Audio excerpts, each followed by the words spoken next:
Good morning, and thank you for attending the session on skeletal muscle biomarkers in drug-induced and disease-related muscle injury. And I'll just tell you a little bit of a journey of where we've come and where we're going. I'm Tanja Zabka. I'm a pathologist at Genentech and work closely with the predictive safety testing consortia, especially the skeletal muscle working group for many years. So thank you for the invitation to speak on this topic.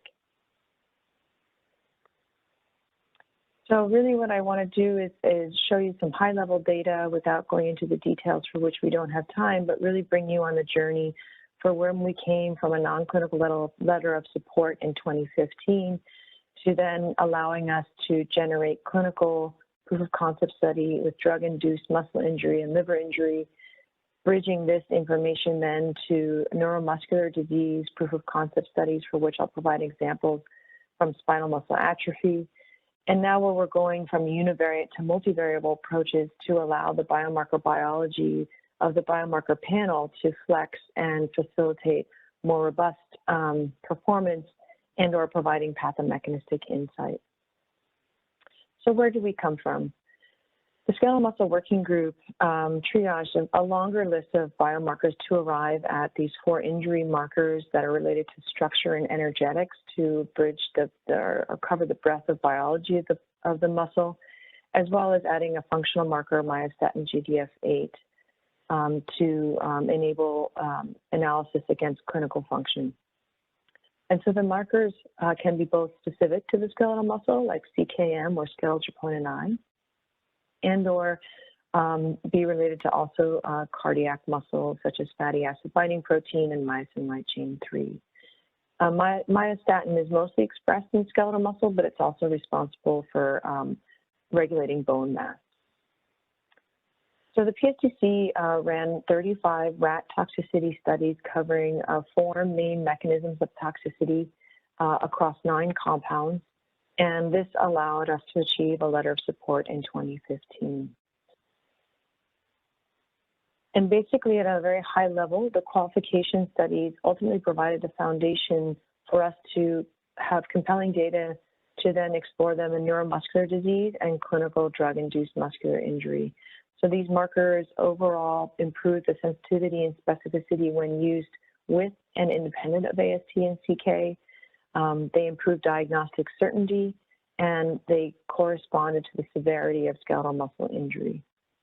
And so now, based on shared morphologic outcomes of injury at the level of the muscle, we could then compel the clinicians to look at them in neurodegenerative diseases as well as drug-induced muscular injury.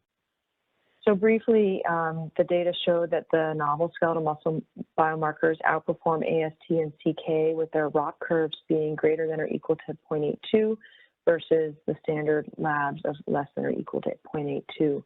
And importantly, this actually 0.82 is related to this lower skeletal troponin I ROC level. But when we took and excluded the type 1 drug-induced muscle injury, for which skeletal troponin I was not to be able to detect, then it outperformed actually all the other markers with a ROC curve of 0.91. And so showing us that, again, these skeletal muscle biomarkers perform quite well. Not only did they demonstrate greater sensitivity to detect minimal microscopic injury, but also showed a very nice dynamic range of the response, especially for skeletal troponin I and CKM, where there was a consistent and increase as the severity of injury increased. Further, when we looked across 6 studies with a 14-day recovery arm and looked at pre-dose and recovery versus the dosing phase, the skeletal muscle returned to baseline resolution of the skeletal muscle injury.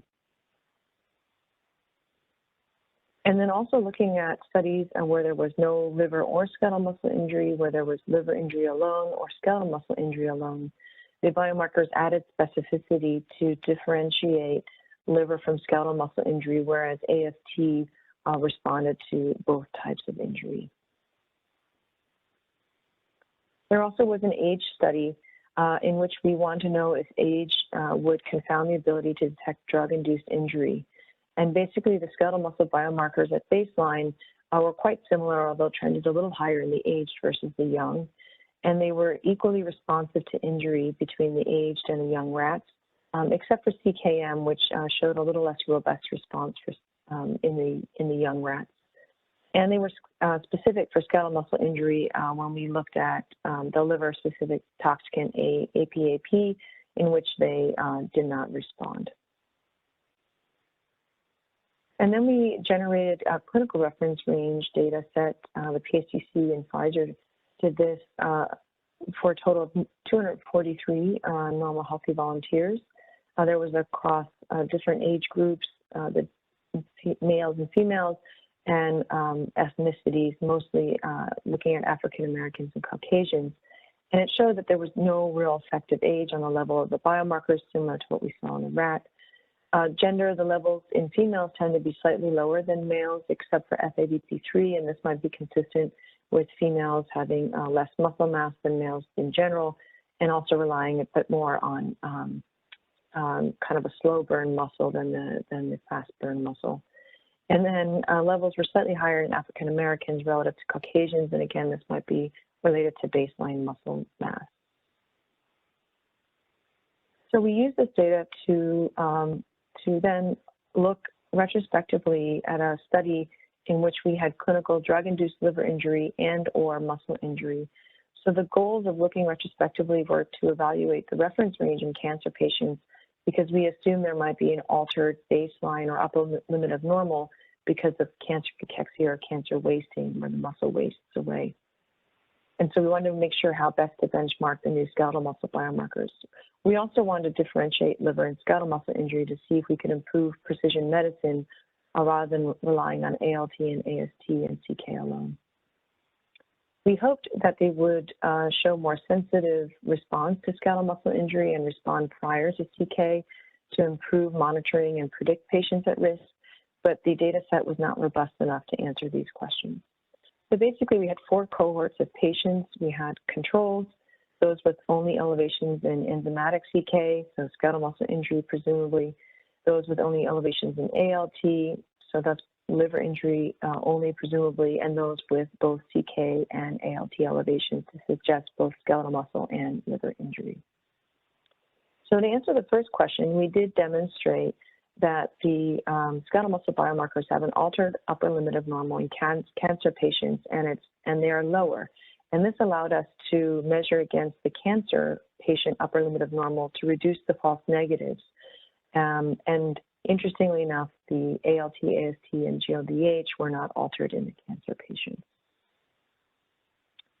So when we looked at these cohorts, and we basically mapped the standard skeletal troponin the standard skeletal muscle lab of enzymatic CK on the y-axis against the standard liver lab of ALT on the x-axis, and compared that to the specific skeletal troponin I on the y-axis, and then the liver-specific GLDH on the x-axis, you can see that when we have in numbers of the ALT patients 0 through 4 as far as the level of elevations, and CK is in colored, 0 being no elevation and pink being the highest elevation. And really the point is that when you have elevations in CK and ALT in this top right quadrant, these become much more bimodal to liver or skeletal muscle specific injury when you use the more specific markers. And so then there's questions like, okay, are these both skeletal muscle and liver injury? And when we look at how they translate, yes, basically they become skeletal muscle injury only. So their ALT is now attributed to the muscle. Is this only liver injury? Well, in one case, yes, it was liver injury only. In the other case, there's both skeletal muscle and liver injury. So you can see it helps us distinctly differentiate the different toxicities. And it also provides kind of more precise and new insights into individual patient safety. So if we look at skeletal troponin I here on the x-axis, the CK cutoffs where there is no elevation in CK in this patient that's circled here, where you have a skeletal troponin I increase, and then actually that patient also is level 2 in the ALT cohort. And so you wonder, okay, why is skeletal troponin I increased? CK is not, so that would suggest skeletal muscle injury that's not measured by CK. And where is the ALT coming from? Is it liver or skeletal muscle injury? So when we add GLDH and the other muscle markers, if we just keep focused on those two, you see at the beginning in the GLDH is elevated and then goes down over time over the next time points, where skeletal troponin I remains elevated but stable over time. So this gives us much more insight as to what's happening in that patient. So where are we going with this data? So we understand now that spinal muscle atrophy has an important muscle component, and the pathomechanism of this atrophy relative to the drug-induced muscle injury was used to rationalize the relevance of investigating skeletal muscle biomarkers in this patient population. So SMA is a severe progressive genetic neuromuscular disease. It leads to loss of motor function and reduced life expectancy. It's caused by a loss of function in the SM1 gene, and this results in motor neuron degeneration and progressive muscle atrophy, and it's categorized into 5 basic types based on age and the maximum motor loss achieved. And basically, we put the mechanisms of toxicity that I showed you earlier and then are listed down here on the bottom, and then looked at the pathophysiology of SMA and said, okay, there's a mitochondrial component that would suggest that this might be linked to the mechanism of impaired mitochondria or impairment of energy and protein metabolism. There's some altered muscle development and cellular trafficking, which is an unknown, might be related to the unknown toxicities in the rat studies. And then muscle atrophy, that when you overwhelm the atrophy pathway can lead to degeneration or necrosis, but this would probably be a softer signal, so related to the necrotizing mechanism of the rat toxicity studies. And so we kind of proposed what would be the relevant markers in these different mechanisms. At the same time, our colleagues at Roche showed increasing evidence to suggest that this SMN gene depletion directly affects cells and tissues, not only in the central nervous system, but also in the periphery. And so they presented at a conference that they basically show that there is a delay in myogenic differentiation that is in the pathophysiology explained. The skeletal muscle biomarker levels are changed in SMA patients, and I'll show this data in a larger data set in the next slides. They did show that the mitochondrial function is affected and can be protected when provided cytoprotective compounds. And it's related to reduced mitochondrial DNA content and having stable or increased transcripts. So it shows that the muscle is part of the pathogenesis of this disease. So we ran a spinal muscle atrophy natural history study, and we added the skeletal muscle biomarkers and showed that they actually will add diagnostic and prognostic value when using a univariate analysis. And so there was a prospective multi-center longitudinal natural history study. We looked at spinal muscle atrophy types 2 and 3 over 9 study sites. There was 81 untreated patients with sitters and non-sitters for type 2 and ambulant and non-ambulant for type 3.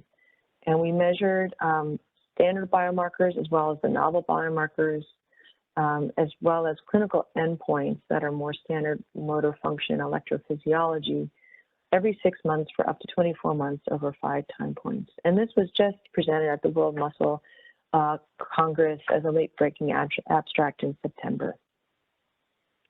So what we demonstrated is if we look at the distribution of blood biomarkers over 24 months, and I circled those of particular interest to us in the green, the standard labs are here, AST and CK. The top is just showing you the gene levels over time. And then the bottom 2 on the right are related to the mitochondrial content. And what we saw is that there's a different signature in the novel skeletal muscle biomarkers between type 2 in the red and type 3 in the blue spinal muscle atrophy patients, which is expected, and we'll show more data on that. It was hypothesized to be true because they have different disease progression, and they also have different physiologic stressors of whether they can walk or not walk, sit or not sit. The SMN protein and mRNA levels were stable over time, so they're not adding really any prognostic value to these patients. And mitochondrial DNA markers were decreased compared to healthy volunteers again, suggesting that there's probably an effect at the level of the mitochondria in the muscle. And so when we look at the change from baseline, we see that there's a compelling change in the skeletal muscle biomarkers, especially for SMA type 2 patients, as well as mitochondrial levels over 24 months. So they're adding prognostic value where some of the other endpoints were staying stable. And then if we look at within an individual, you can kind of track very clearly how they progress over time. And this may be related individually to their age and the SMA type. So the overall conclusions from this study are that novel skeletal muscle biomarkers with a lot of excitement around GDF8 and skeletal troponin I, they present a promising panel of candidates for disease stratification, monitoring, and they certainly warrant further study. And they may inform ongoing clinical development of treatments for SMA, and they may help us further understand response to treatment in association or in potentially outperforming clinical endpoints in treated patients. And that the panel could be of high value in other neuromuscular diseases, which we actually already are investigating. And so it's worth broadening this effort. There are some limitations to this study, and so this is why we need to do further work as well. But where are we going from here? So I said, okay, now we've generated these proof of concept in clinical DIMI and DILI and now in neuromuscular disease. And can we get beyond a univariate analysis to allow the biomarker biology to work together in these complex mechanisms of injury and or disease states? And so Yingxia developed this multivariable approach using the rat toxicity studies again, and she developed a training set and a validation set, and basically came up with a model that allowed the biomarkers to work together. And she excluded the effect of site and other variables that could impact this, and demonstrated that when you allow the biomarkers to work together in a multivariable approach, the ROC curve is 0.95 versus the highest ROC curve we could achieve of 0.191 when they're used alone.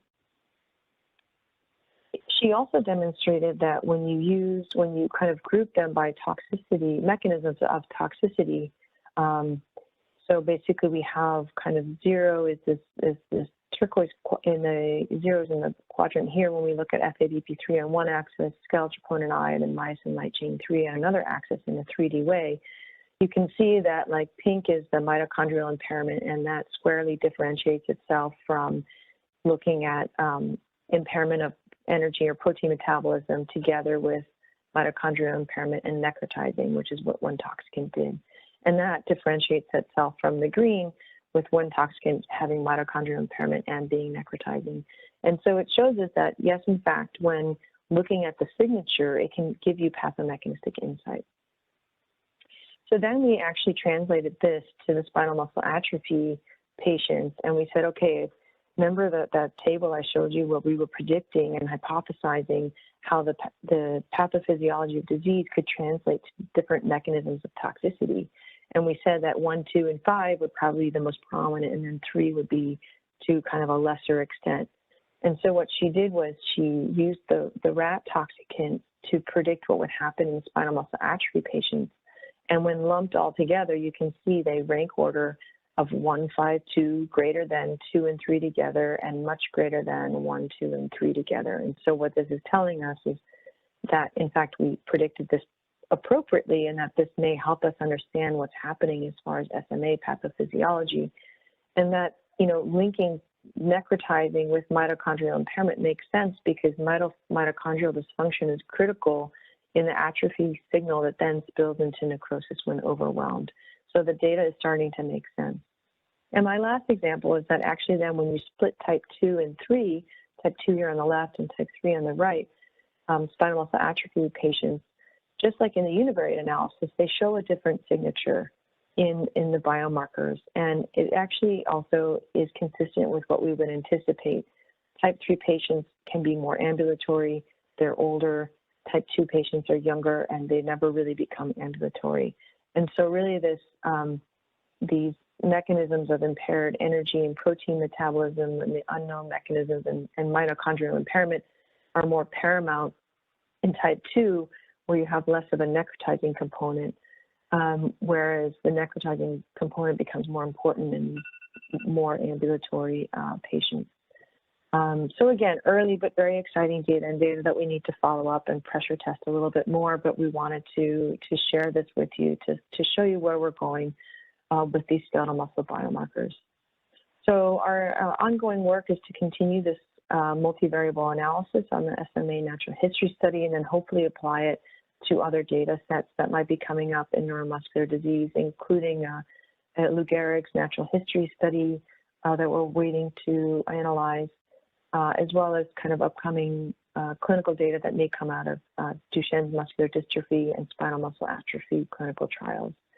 And we also recently received a PSTC grant to the FDA to support a qualification plan to generate additional data in cohorts with drug-induced muscle injury or skeletal muscle injury more broadly versus cardiac injury, liver injury, to show specificity and in healthy subjects. So with that, I would like to close. So of course, many people to thank, and I tried to acknowledge them on the relevant slides for their work. And thank you for listening, and I hope you're as excited as we are about these skeletal muscle biomarkers.